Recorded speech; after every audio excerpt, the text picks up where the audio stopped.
She was born into polygamy. Her family followed the teachings of Joseph Smith, including plural marriage. Like many young girls, she had been promised to a man who was her father's age. But she ran away. She chose hell over a life of polygamy.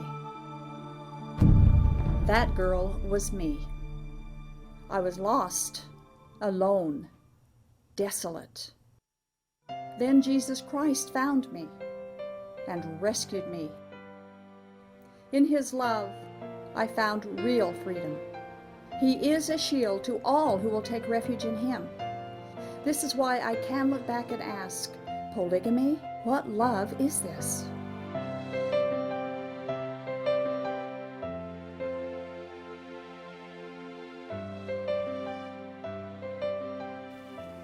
Welcome to Polygamy, What Love Is This? I'm your host, Doris Hanson, and this show asks the question, is it God's love that demands polygamy, or is polygamy from another source?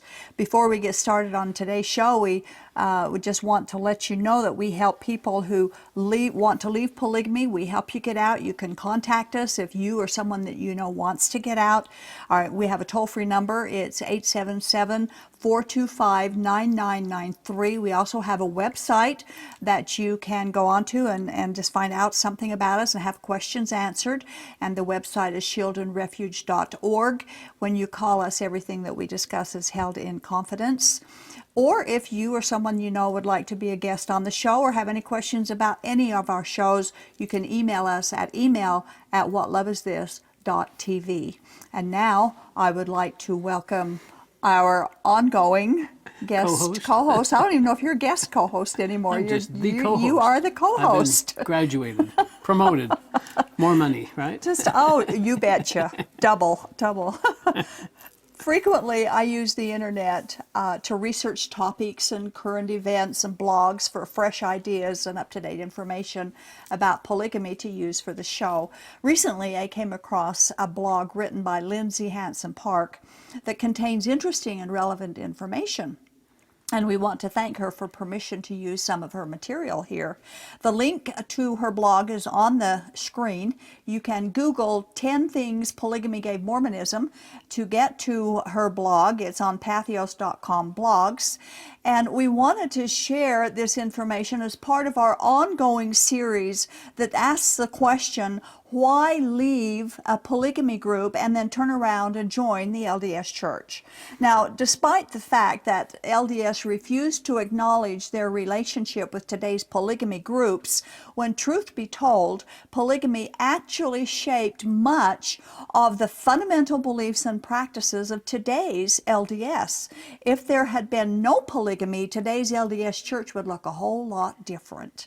Ms. Park noted in her blog that the practice of Mormon plural marriage has been so integral in Mormonism or to Mormonism that the influences are undeniable. And she lists 10 ways that polygamy has influenced and left its mark on present-day LDS doctrine, practice, and policies. And we're going to present her 10 ways. And of course, we're going to have comments of our own. Right. So the first way that she mentions is the temple and the sealing practices. And we want to quote some of what she wrote. While LDS men are not currently permitted to live in polygamy, the present-day sealing practices that occur in LDS temples allow men to be sealed to multiple women after death or divorce. This means that they are living men who may be sealed to 2 living women, one legally married, one legally divorced, or to a living woman and a woman who has passed away. Now, men in present-day Mormonism can ensure that they will be a polygamist in the next life simply by being sealed in the temples to more than one woman. But the females of Mormonism are not allowed to be sealed to more than one man. They're told that if they remarry or, because of widow or divorce or something, they will have to choose the spouse that they want to spend eternity with, while the man doesn't have to choose only wife, he gets them all. Right. This parallels early Mormon polygamous practices. Polygamy did not disappear with the manifesto. Harold B. Lee was sealed to 2 women, and he wrote a poem glorifying his belief that he would live eternally with both women, and that poem is published in the Deseret News 19 1874 Church Almanac. So leaving a polygamy group does not guarantee leaving polygamy if you turn around and join the LDS Church. The second way that polygamy has influenced today's LDS is the Relief Society. Again, we quote. This is interesting. The early days of the Relief Society were used almost exclusively to defend the church against allegations of polygamy. This is in part why the Relief Society was disbanded. Ironically, when it was reorganized in 1860, it was used to defend the practice. Interesting, isn't it? So in the early days, the Relief Society hibernated polygamy, and in the later days, it defended polygamy. Now, we've talked about this on previous shows, how the Relief Society consisted of female members, most of whom were Joseph Smith's secret, plural, wives, and then the leader of the Relief Society was his wife, Emma, who didn't even know that she presided over so many of her husband's other wives. Joseph Smith's polygamy was such a secret that only he knew which of the women were his wives. Plural marriage was later defended by Relief Society members, and we quote again. One Latter-day Saint woman expressed the feelings of many others when she said, "There is no spot on this wide earth where kindness and affection are more bestowed upon woman and her rights so sacredly defended as in Utah. We are here to express our love for each other and to exhibit to the world our devotion to God, our Heavenly Father, and to show our willingness to comply with the requirements of the gospel. And the law of celestial marriage is one of its requirements that we are resolved to honor, teach, and practice, which may God grant us strength to do." Now here they are agreeing that celestial marriage and polygamy is the same thing, and they knew that it was essential. They even had to ask God to give them the strength to do it. Polygamy isn't gone for the LDS, it's just been postponed into a later life. The third imprint that polygamy has had on present-day LDS is correlation. In early Mormonism, salvation required polygamy. But Miss Parks asked the question, what did salvation mean to the Mormons once plural marriage had been removed? Good question. We quote from her comments. Left a void, huh? Yeah. Scholar Matthew Bowman mentions in his book, The Mormon People, that during the transition from polygamous church to a non-polygamous church, Mormons exchanged polygamy for progressivism. The idea of eternal progression became the new focus, and eternal improvement and education became the new goal for achieving eternal salvation.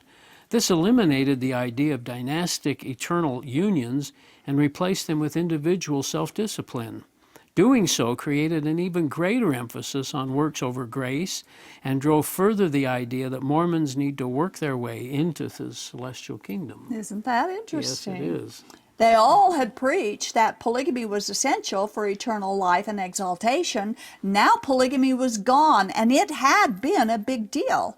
Something had to take its place. According to Bowman, the author that she quotes, the progressive movement became the substitute of plural marriage. Now, different leaders used different methods to replace the plural marriage requirement, and the result seems to have been that the authority to perform plural marriages morphed into a mentality of follow the prophet in everything.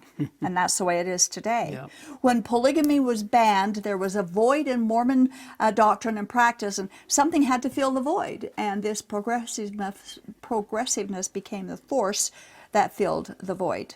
Number 4 is the LDS missionary program, and it's interesting how this ties in with it is. polygamy or lack The Mormon of it. missionary, she says this, the Mormon missionary program has a very interesting and complicated history with polygamy. From Joseph Smith allegedly sending men on missions so he could court their wives, to the France mission polygamy scandal, there are fascinating stories tying the practices together. I'd rather focus on the modern-day missionary program and how it developed into a success after plural marriage was officially discontinued in 1890. Okay, so Hard sell there. yeah. Polygamy. It was a hard sell. Yeah, yeah. It very much was. In fact, they denied it so much because it was such a difficult. They avoided even talking about it. When the Mormons were forced to stop the practice of polygamy, suddenly, without polygamy, Mormonism didn't look so weird to potential proselytes. Exactly. They could more easily hide other Mormon doctrines that were offensive, making their missionary efforts more acceptable to potential converts. angels. Some of those offensive doctrines were that men can become gods and that Jesus is Satan's brother and that God was once a man and so on. So missionary work increased dramatically. They continued to send Mormon missionaries around the world, and the fear of Mormonism that polygamy had caused began to fade away. Mormon missionaries were more easily accepted into homes that had previously barred them because of the polygamy issue. Isn't that interesting that has such a bearing on today's missionary practices? Either talk about it or hide it from the proselytes. And they could easily, you can't hide polygamy as easily as you can hide some of these other strange doctrines. Yeah. So the fifth point that Miss Parks makes is the modern policies and programs that have been affected because of the ban on polygamy, and we quote. Yeah, that's interesting. During the strictest years of anti-polygamy legislation from 1887 to 1890 and the pressure from the federal government, the church was said to acquire nearly $2 million in debt. While historian Michael Quinn believes the official church histories overplay the role of polygamy in the church's debt crisis, the threat of confiscation may have still contributed to it. Within a decade after the manifesto, Lorenzo Snow was implementing a tithing program that resembles the one Mormons practice today, giving 10% of their income to the church shortly after it became a requirement to enter the LDS temples. So it just morphed and changed and changed, and that one of the big changes was because of the ban on polygamy. Now you can go to the link on the screen, the sunstonemagazine.com, and there's a PDF file that gives some interesting information about LDS finances during that particular time. Now Lorenzo Snow's implementation of a strict tithing program reflected their need to get out of debt. LDS assets had been threatened if they didn't dispose of plural marriage. Obviously, not all the financial problems can be blamed on plural marriage, but mandatory tithing was a result of the Lorenzo Snow's initial tithing program in response to their mounting debt. Although tithing is a biblical concept, the New Testament never calls it mandatory, nor is it fire insurance, as the modern LDS like to call it. Right. There are other policies that also have been affected by Mormon polygamy. We quote again from her blog. Other policies that have been touched by polygamy include temple recommend questions and interviews, home teaching, if one accepts that the Mormon Reformation was influenced by polygamy, and preventing family members from entering LDS wedding ceremonies if they do not have a recommend. So all of these have a bearing on their early practice or banning of polygamy. Now, preventing the family members from LDS weddings is a very cruel system, and it grew out of the secrecy of polygamous marriages in early Mormonism. Super private wedding ceremonies should be banned now, just like polygamy has been banned. The sixth point that polygamy has been imprinted on today's LDS is the manifesto and the modern LDS family, the ideas that they have with that. So we will quote from her blog. Yeah, and this is actually she's quoting, I think, a dialogue quote. For the majority of LDS churches' existence, celestial marriage meant plural marriage. Historian David John Berger noted, after the Woodruff Manifesto in 1890, the association of celestial marriage with polygamy was discouraged. Modern Mormons now perceive celestial marriage and plural marriage as two separate concepts. And that's true. We don't really relate those two. They do. I've had calls, I've had emails, I've had some severe tongue lashings because I'm referring to celestial marriage as polygamy when they say it's two different things. But it wasn't two different things. They morphed it into it. When polygamy was banned, they had to do something, and so they just discouraged them from relating it to each other. But because polygamy was no longer tolerated, they changed the definition of celestial marriage. But they've done that with a lot of things. They've changed the definition of what it means. Right. Today's polygamists know that Joseph Smith's celestial marriage was and is polygamy, and Section 132 of the Doctrine and Covenants still continues in their doctrine, and celestial marriage revelation, they all know that that's the revelation on polygamy. The family structure in today's LDS religion comes directly from Joseph Smith's plural marriage sealings. But when they were forced to give up plural marriages and all of its rituals by necessity, they busied themselves to implement other ideas of family structure. The eternal family has no biblical foundation, but began only as an incentive for women to be sealed to Joseph Smith. He made it up on the spot, actually. It was his incentive to get women in, Yeah, if you marry me, then You'll just have think we can eternal be life. with each other in heaven. All of our kids will all be that, and that's how it started. His sales pitch. Yeah, it was a good sales pitch. It worked. Number 7 on this list, in the connection of polygamy with Mormon LDS, is the modern PR campaign, and this drives Mormonism a lot, doesn't it? it does. Mormons have long been concerned about public relations. In 1852, Apostle Orson Pratt was sent on a PR mission to Washington, D.C. to convince the world that plural marriage was a new and exciting law, one that, if understood in context, could help the world and relieve it of its wickedness. Of course, this didn't go over very well, as the saints had hoped. Eventually, church leaders would have to distance themselves from Orson Pratt's campaign and try a new strategy. For several decades after, they deemed outside misunderstandings as a sign that they were a chosen and peculiar people. Everything that happened, well, that proves the church is true. They would take it and twist it to mean that. That's right. And that, I find that very interesting. But they still use a PR firm, Campaign. at least one, I'm sure they have many. to give their church a beautiful look on the outside. But when polygamy was finally abandoned in 1904, the Mormons slowly began giving up some other very odd, conspicuously Mormon-only doctrines, such as their belief that Adam was God. Yeah. In fact, Brigham Young preached that Adam was God, and that yes. a person's eternity depended upon them believing that. Right. I'll have to find that quote. And the Journal of Discourses kind of steadily started to become less important, and then the Curse of the Blacks gradually was lifted and finally done away with. Now, giving up these unpopular beliefs gave the LDS Church more flexibility to integrate themselves into mainstream Christianity, where polygamy and other weird beliefs had consigned them into the category of being a cult. Yeah.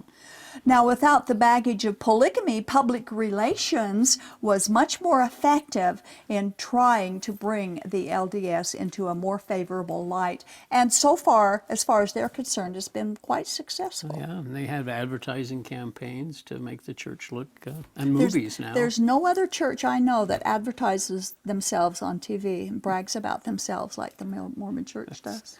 For sure. Okay.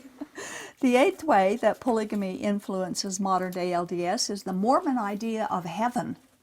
And we quote, Yeah, this is from Doctrine and Covenants, section 131.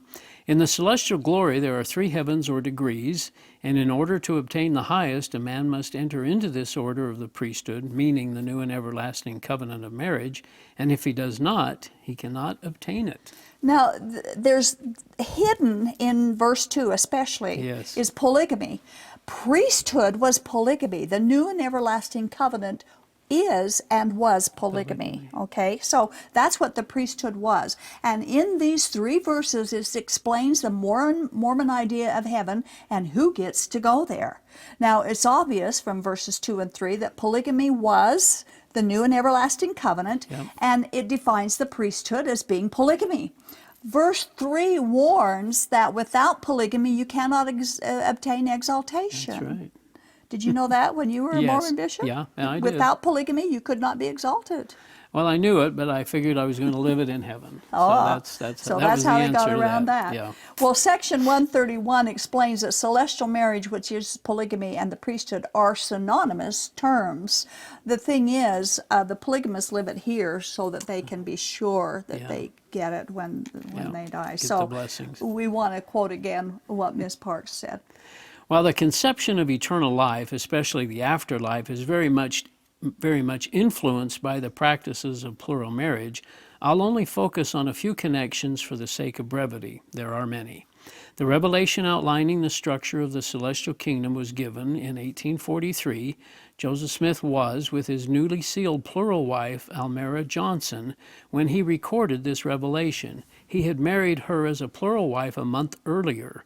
The requirement of marriage and eternal glory is developing here, making these sealings essential for salvation. So you can see how they morphed, as each woman need. doubted whether Yeah. she should enter into plural marriage. He would give her another promise and a different promise, and he just built upon his promises. Even extending to the family members, sometimes, if you'll marry me, we'll bless your family. That's what happened with Helen Mar Kimball. Right. If you'll marry, 14 years old, if you'll marry me, all of your family will be saved In the celestial kingdom. into the celestial kingdom. And so and even she said at that time, that was such a heavy burden for her. That was such a thing that she couldn't say no. Yeah, she had to succeed for her family.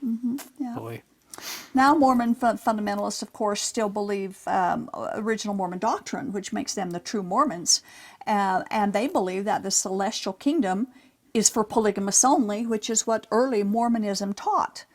It was as late as 1838 that Joseph Smith was still most likely believed that marriage was for time only. He hadn't invented the eternal marriage only idea. But when he began to seal himself to multiple women, he invented the idea of eternal marriage and eternal families as that incentive to more easily gain the consent of females that he wanted as plural wives. So polygamy shaped how Joseph Smith and other Mormon leaders established their unbelief or their unbiblical Mormon beliefs about life after death. We have two quotes as an example. Yep, one from Brigham Young and one from a church publication, the Millennial Star. The only men who become gods, even sons of God, are those who enter into polygamy. And second, we cannot be married for eternity without subscribing to the law which admits a plurality of wives. So there's the imprint right there.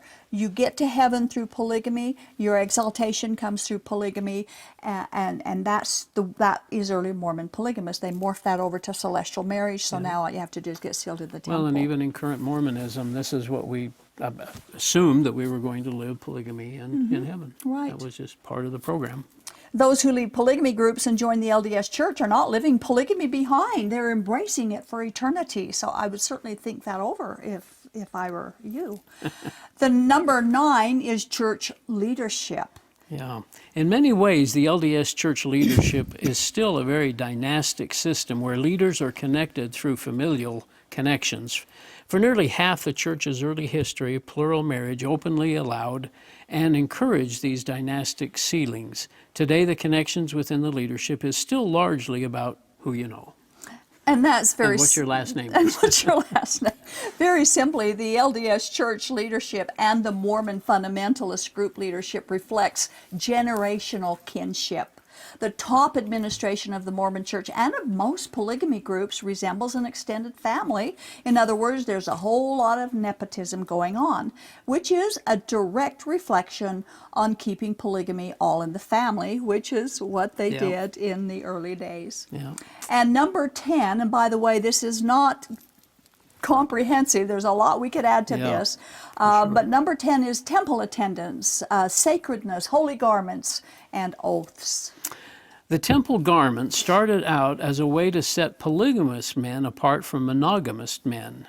This is from Mormon Enigma by Linda King Newell and Valine Tippett Avery. While the endowment ceremony first developed around those who were secretly initiated into plural sealings, it was quickly extended to more than just polygamists. Still, it is suggested that those receiving their endowments would have known about the secret practice even if they didn't currently live it. They would have been initiated into the holy order, which meant keeping the practice secret, or rather sacred, from the outside world. Now, Mormon Enigma, you can get the book, and it talks about the designing of the special garments for the early Mormons. They were made specifically for the endowment ceremony and sealing polygamous marriages. The first endowment ceremony took place in the upstairs of the red brick store where Joseph Smith established the Quorum of the Anointed, which was a group of men that had been secretly initiated into polygamy. And again, there's a link on the screen where you can go to the dialogue. It's thejournal.com and upload a PDF file that talks about the priesthood, the plural marriage, and masonry of the early Mormon church and how they are so closely connected. There is absolutely no biblical basis for either Mormon priesthood or Mormon polygamy. Ms. Parks writes that there's other aspects of the temple ceremony which coincide with the doctrine of plural marriage, but because oaths are required not to reveal anything outside the temple, those who take the oaths would need to know the truth about early Mormon polygamy to recognize the similarities. But sadly, most Mormons, LDS people, do not seek to discover the truth of the origins of their early history of Mormon polygamy, so they blindly follow their leaders into every doctrinal error. Ms. Parks ends her article like this. Love it or hate it, Mormonism is very much affected by polygamy, and we continue to be influenced by the practice today. And that's some very interesting points. It's affected current LDS doctrine. And what we've mentioned here the polygamy has a direct imprint on those items. And most of us Mormons were very proud if we had polygamist ancestors. We don't, even though they don't live it, but we were very proud to say, hey, I come from a third wife or a second wife. That was kind of a pride thing to say that you were from a polygamy group. And they still do. You know, my grandfather was a polygamist. He had so many wives. And, there, on the end of that blog, I was going to cover it, but we don't have the time. There's a letter from one of the readers of the blog who talks about what she had written and how it kind of was strange to him that God would let his church just stray this far. And I just have to say that person who responded in that letter, it wasn't God's church, because the Mormon church was started on spiritism and spiritualism and counterfeiting and racism and false unbiblical beliefs. So it wasn't God who let the church go that way. It went that way. So why leave a polygamy group and join the Mormon church when it's the same thing? So anyway, thank you, Earl. That was There was something that came out just recently, and it said polygamy delayed is still polygamy. That's right. Yeah. That's very true. Yeah. And you know, today's LDS church, Joseph Smith is just a mere man, where he once was a prophet. Now he's just a mere man who made mistakes, and polygamy is banned. And so how's there eternal security in changing doctrine like that? We urge those who leave polygamy groups to not seek Joseph Smith to fill your spiritual void, but look to Jesus instead. Jesus said, I am the way. He said, no man comes to the Father except through him. And that's what we pray, that when you leave, that you will discard all that's from Joseph Smith and embrace all that is from Jesus Christ. And Jesus told nothing but the truth. And Jesus never condoned polygamy. In him, you can trust. Thank you for watching.